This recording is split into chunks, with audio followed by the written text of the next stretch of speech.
فأنا ناصح لإخواني بالصدع بالحق تبيض وجوههم. السكوت في مسألة الحزبية يضرها، فاصدع بما تؤمر وأعرض عن المشركين.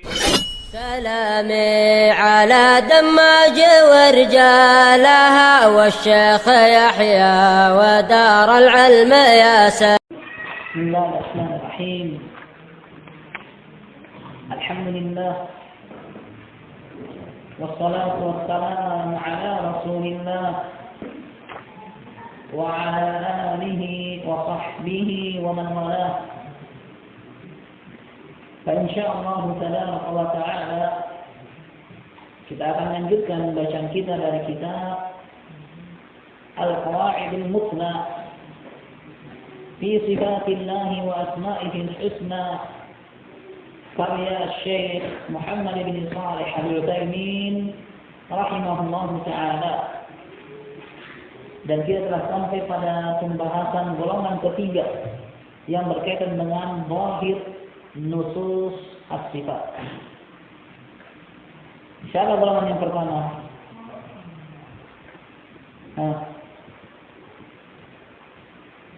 Siapa golongan pertama?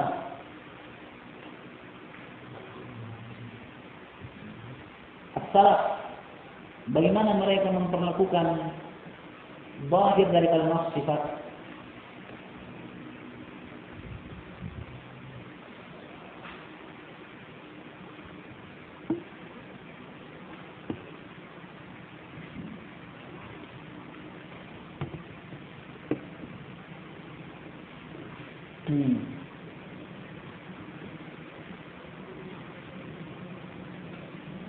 Malu.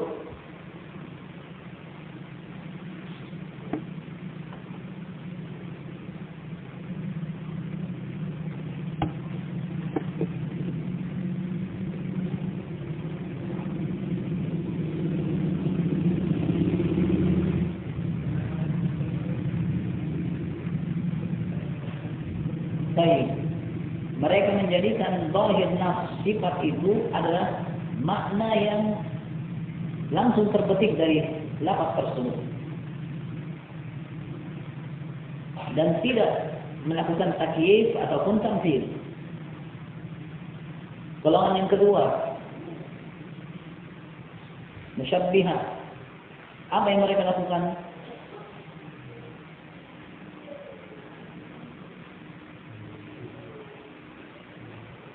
Mereka menjadikan nas-nas sifat seperti dengan yang dimakhluk.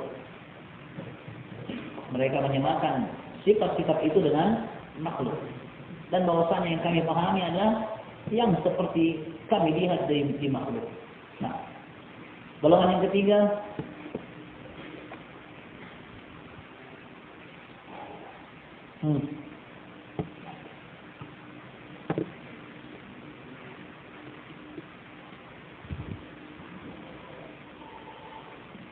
golongan yang ketiga,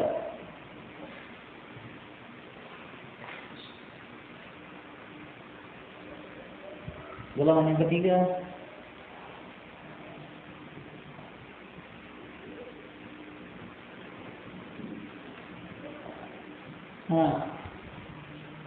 golongan yang ketiga,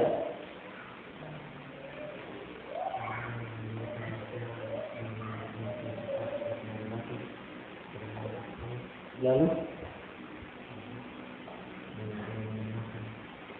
alladzi ankaru, mereka mengingkari zahir daripada nafs sifat. Apakah itu dia mengingkari secara menyeluruh pada nama dan sifat, atau dia mengingkari sebagian dari nama dan sifat, atau dia mengingkari sifat-sifat tanpa nama seperti yang dilakukan oleh Mu'tazilah. Kemudian barakallahu fikum, kata penulis dalam penjelasannya akan kebatilan mazhab ini, as-salif yang ketiga, sisi salahnya keyakinan tadi. Anna sarfa kalamillahi wa rasulihi an dhahirihi ila makna yukhalif. Bahwasanya ta'til menolak nas sifat tersebut merupakan pemalingan kalam Allah dan Rasulnya dari yang zahir, kepada makna yang menyelisihinya adalah qaulun 'ala Allahi an-nasr, bahwasanya memalingkan kalam Allah, kalam Rasulnya dari zahirnya kepada makna yang menyelisihi zahir tersebut. Qaulun 'ala Allahi bila ilmin adalah bentuk berucap tentang Allah tanpa ilmu. Wa huwa haramun, dan ini adalah hal yang diharamkan. Mubarak, perhatikan. Liqaulihi ta'ala, berdasarkan ucapan Allah Ta'ala, qul innama harrama rabbiyal fawahish ma dhahara minha wa ma batan. Katakan, hanyalah Rabbku mengharamkan perbuatan yang keji, apa-apa yang nampak darinya dan yang tersembunyi. Wal itsma wal baghy bighairil haqq, dan juga mengharamkan dosa dan perbuatan melampaui batas tanpa alasan yang dibenarkan. Wa an tusyriku billahi ma lam yunzil bihi sultana, dan juga mengharamkan untuk kalian mempersekutukan Allah dengan sesuatu yang Allah tidak turunkan padanya bukti. Wa an taqulu 'ala Allahi ma la ta'lamun, dan kalian berkata tentang Allah pada apa yang kalian tidak ketahui. Bagaimana mungkin mereka menyebutkan bahwasanya zahir nas itu seperti ini dan seperti itu? Dan ini barakallahu fikum adalah berkata-kata tentang Allah tanpa ilmu, dan ini dosa besar. Sampai-sampai Ibnu Qayyim rahimahullah menyebutkan itu adalah dosa terbesar karena tidak terjadi kesyirikan kecuali karena ini, berucap tentang Allah tanpa ilmu. Dasar dari semua kesesatan adalah berucap tentang Allah tanpa ilmu. Nah, wa liqaulihi subhanahu, dan juga berdasarkan ucapannya yang maha suci, wala taqfu ma laysa laka bihi ilm, dan janganlah kamu menetapkan apa-apa yang kamu tidak punya ilmu padanya.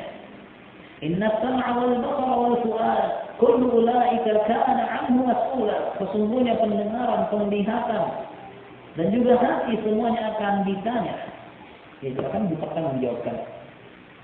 Fasarifu li kalamillahi ta'ala wa rasulihi an dhahirihi ila ma'na yukhalifuhu qad qafa ma laysa lahu bihi ilm. Maka orang yang memalingkan kalam Allah, kalam Rasulnya dari zahirnya kepada makna yang menyelisihi zahir itu, wajah dikatakan pahala, tangan dikatakan kekuatan.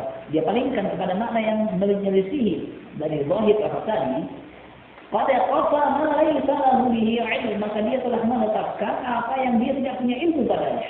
Artinya dia terjatuh dalam keharaman. Artinya dia terjatuh dalam dosa besar. Berapa ditegur?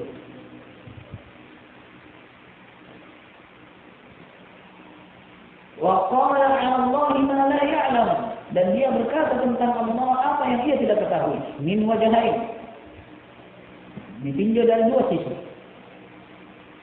Al-awwal, yang pertama, annahu za'ama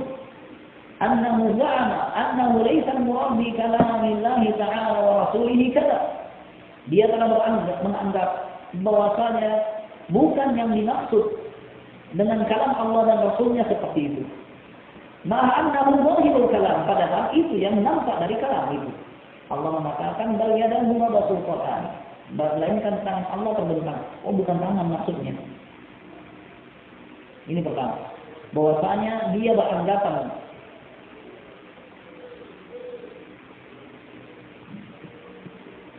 sampai berapa kali ditegur Mubarak Ukasha. Majelis berikutnya jangan berdampingan. Majelis berikutnya jangan berdampingan.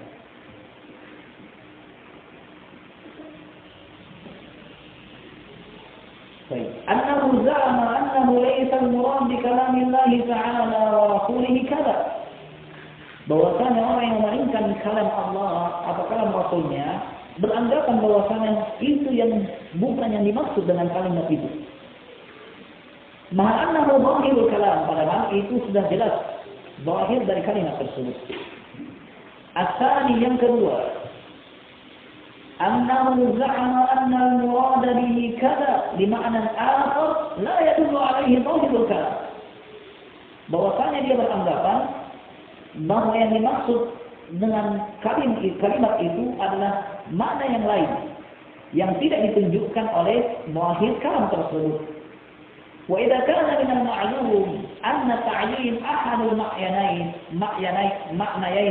al-mutasawiyayn fil ihtimal qawl bil ilm, apabila dikemaklumi bahwa menentukan salah satu dari dua makna yang seimbang adalah dalam kemungkinan adalah ucapan tanpa ilmu, fama dhannuka bi ta'yinil ma'na al-marjuh al-mukhalif li dhahiril kalam. Lalu bagaimana kiranya dengan menentukan suatu kata atau satu ketetapan yang lepas menyelisihi dhahir dari kalam?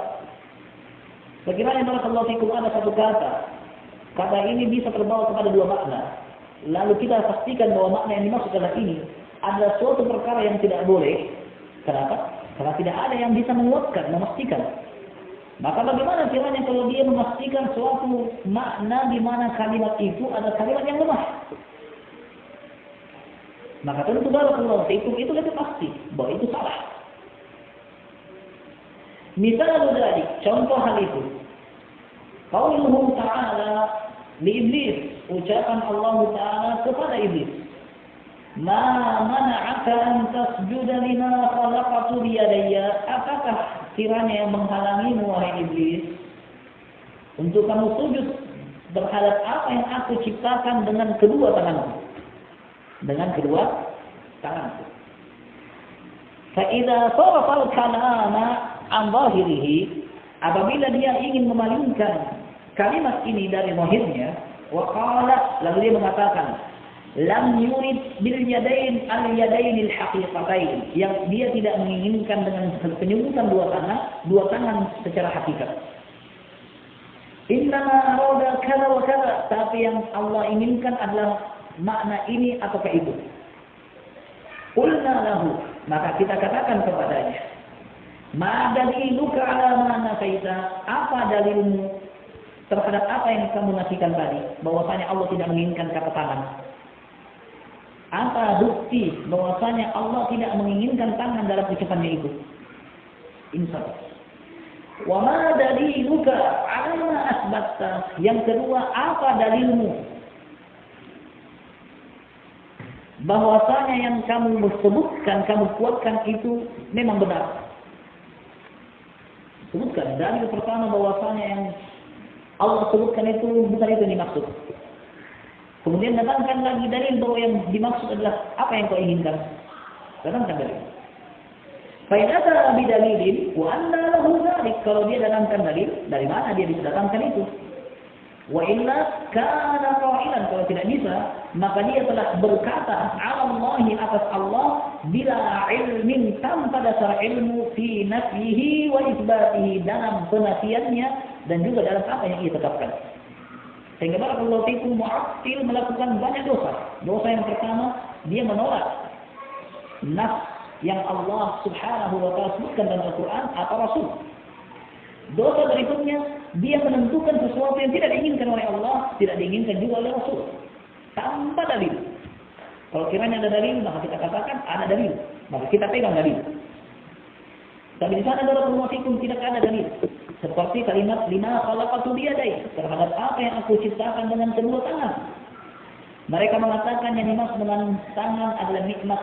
Yang lainnya lagi mengatakan yang dimaksud dengan tangan adalah kekuatan. Pertama, apa dalilmu mengatakan tangan bukan tangan? Yang kedua, apa dalilmu bahwasanya yang dimaksud itu kekuatan atau itu adalah nikmat? Yang ketiga, makna yang kamu tetapkan ini menyelisihi apa-apa yang kita yang sepakat di atasnya. Apakah Allah hanya punya dua kenikmatan? Apa yang aku ciptakan dengan kedua tanganku, yaitu dua kenikmatan? Jawabannya pun tidak. Wa in ta'uddu ni'matallahi la tuhsuha. Kalau kalian mau coba-coba hitung nikmat Allah, tidak akan mungkin kau bisa hitung. Lalu apakah yang mengatakan bahwa makna tangan adalah kekuatan? Apakah kekuatan Allah hanya dua? Jawabannya tidak. Kekuatan Allah tidak terbatas. Maka apa yang kalian isbatkan, tetapkan dari makna tangan, kemudian kalian tarik dari makna yang sebenarnya kepada makna yang lain adalah sumber kesalahan yang besar. Adalah suatu kesalahan yang sangat jelas. Al-wajhul rabi', sisi keempat tentang batilnya mazhab Mu'attilah.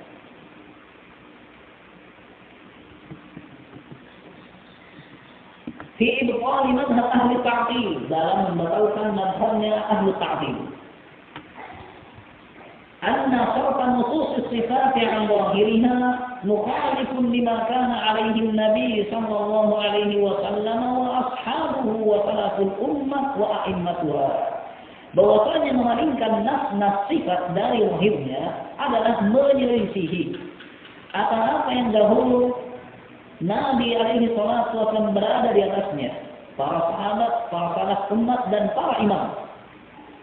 Fayakunu batila, sehingga mazhab itu batal. Sehingga mazhab itu salah. Kenapa menyelisihi mazhabnya Nabi?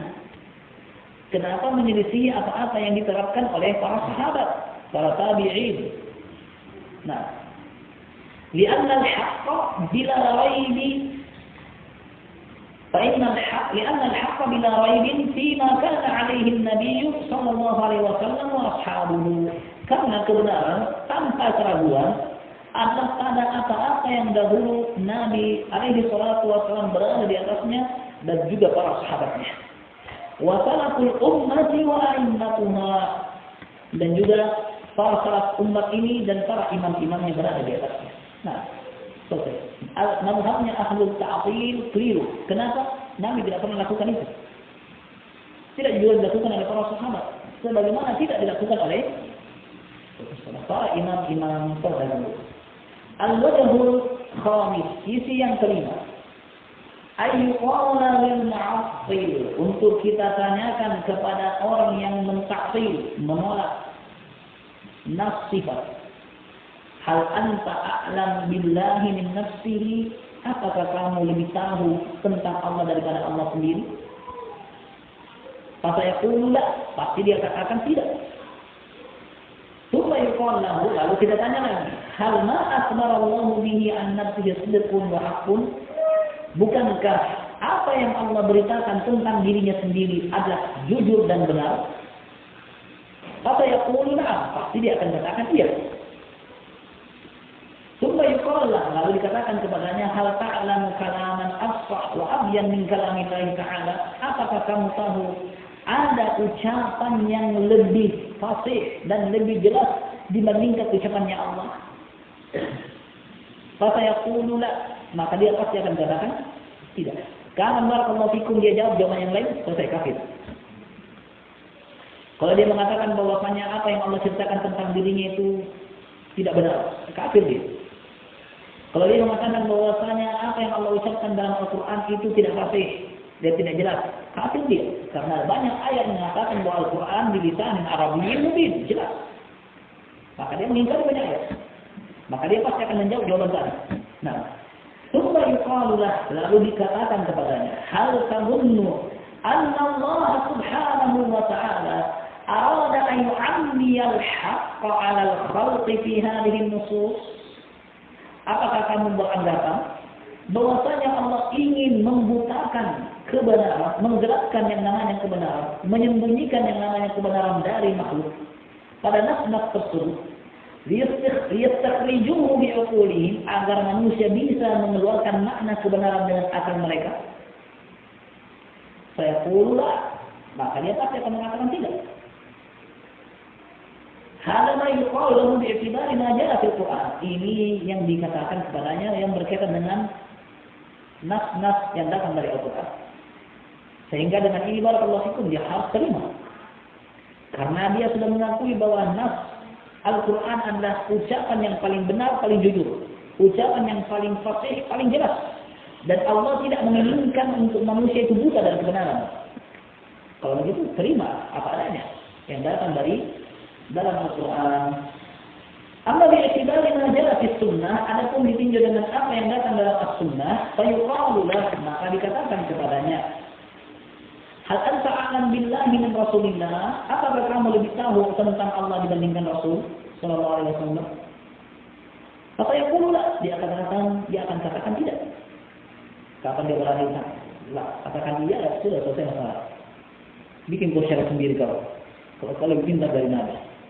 Nah, thumma yuqalu lahu, lalu dikatakan lagi kepadanya, hal ta'lamu anna ahadan minan nasi afsah kalaman? Apakah kamu tahu? Baik.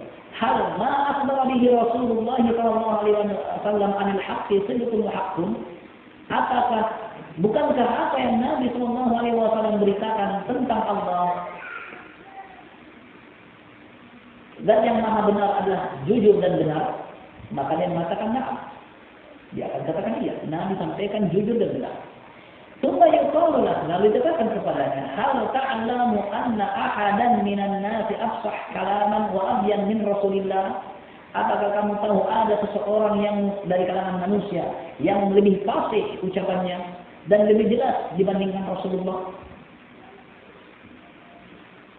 Al-hadis afsah man nataqa bis-shad. Orang yang paling fasih mengucapkan shad. Saya. Ada hadis yang dhaif. Kenapa barakallahu fiikum? Shad adalah satu huruf yang tidak didapatkan dari semua bahasa. Huruf shad adalah huruf yang tidak didapatkan pada semua bahasa. Cari bahasa Indonesia ada shadnya. Bahasa Cina, bahasa Inggris, bahasa Linggis, tidak pakai shad. Yang ada hanya dalam bahasa Arab. Tapi hadisnya dhaif. Apa yakullah, maka dia akan mengatakan tidak. Nabi yang paling jelas dan yang paling fasih ucapannya. Thumma yuqalu lahu, lalu dikatakan lagi kepadanya, hal ta'lam anna ahadan minas sayyid, hal ta'lam anna ahadan minan nasi ansaha li ibadillahi min Rasulillah? Apakah kamu tahu ada orang yang lebih menginginkan kebaikan dan lebih serius mendatangkan kebaikan kepada hamba-hamba Allah dibandingkan Rasulullah? Ada tak kiranya orang yang lebih serius dan bersungguh-sungguh menyampaikan kebaikan kepada orang lain dibandingkan Rasulullah? Apa yang pula? Pasti dia akan katakan tidak. Fayuqalulah, maka setelah itu yang pertama dan yang kedua kita tempuh, idza kunta tuqirru bidzalik, kalau memang kamu meyakini, membenarkan apa yang telah lalu, فلماذا لا يكون عندك الإقدام والشجاعة في إثبات ما أثبته الله تعالى لنفسه? Lalu kenapa kamu tidak berani maju dan kenapa kamu tidak bisa maju dan berani untuk menetapkan apa-apa yang Allah telah tetapkan untuk dirinya? Kalau memang kau katakan bahwa Allah ucapan yang paling benar, paling jujur, kau katakan bahwasanya ucapannya Allah yang paling jelas dan paling fasih, bahwasanya Allah tidak ingin menyesatkan manusia dalam ayat-ayatnya, lalu kenapa kau tidak berani mengatakan bahwasanya Allah seperti ini, seperti itu, sebagaimana yang Allah katakan? Wa asbatahu lahu Rasulullah sallallahu alaihi wasallam, dan kenapa juga kamu tidak berani maju dan berani untuk mengisbatkan apa yang Rasulnya sallallahu alaihi wasallam telah isbatkan untuk Allah, ala haqiqatihi wa zahirihi la'iq billah, sesuai dengan hakikatnya yang zahir layak bagi Allah. Wa kaifa yakunu 'indaka al-iqdam wasyaja'ah fi nafi haqiqatihi tilka? Lalu kenapa, bagaimana mungkin kamu berani maju dan berani untuk menafikan hakikat tersebut? Wa sarfahu ila ma'na yukhalifu zahirihi bi ghairi. Lalu bagaimana mungkin kamu berani untuk memalingkan makna yang menyelisih dari zahir lafaz Allah, lafaz Rasulnya tanpa ilmu? وَمَاذَا يُظِهِرُكَ إِذَا أَثْبَتَّ لِلَّهِ تَعَالَى مَا أَثْبَتَهُ لِنَفْسِهِ فِي كِتَابِهِ? Dan apa kiranya yang memudaratkanmu kalau kamu mengisbatkan untuk Allah apa yang Allah isbatkan untuk dirinya dalam Al-Quran, atau sunnati nabihi ala wajhi la'iq bihi, atau mengisbatkan apa yang Allah isbatkan dalam sunnahnya Nabi SAW dengan gambaran yang layak untuk Allah. فَأَخَذْتَ بِمَا جَاءَ فِي الْكِتَابِ وَالسُّنَّةِ إِثْبَاتًا وَنَفْيًا. Lalu kamu pun mengambil apa-apa yang datang dalam Al-Quran dan juga Sunnah, baik dalam mengisbatkan ataupun menafikan. Apa yang merugikan? Bukankah tidak akan merugikan? Alaysa hadha aslam lak? Bukankah hal ini, cara ini lebih selamat bagimu? Wa aqwam li jawabika idza su'ilta yawm al-qiyamah, dan ini juga yang lebih tepat sebagai jawabanmu apabila kamu nanti ditanya di hari kiamat, mada ajabatumul mursalin, mada ajabatumul mursalin, apa yang kalian jawab kepada para rasul dari apa yang beliau sampaikan kepada kalian. Awalaysa sabbuka li hadhihi an-nusus an dhahiriha wa ta'yin ma'na akhar mukhataratun minka.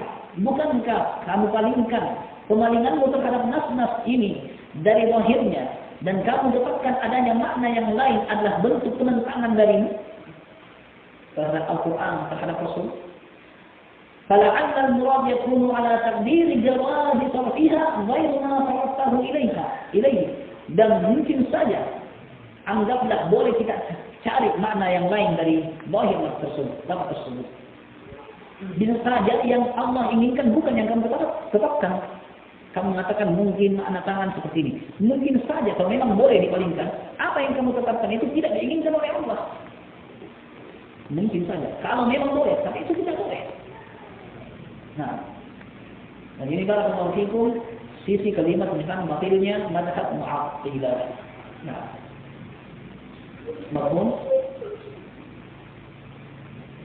mafhum. Ayo. Maksudnya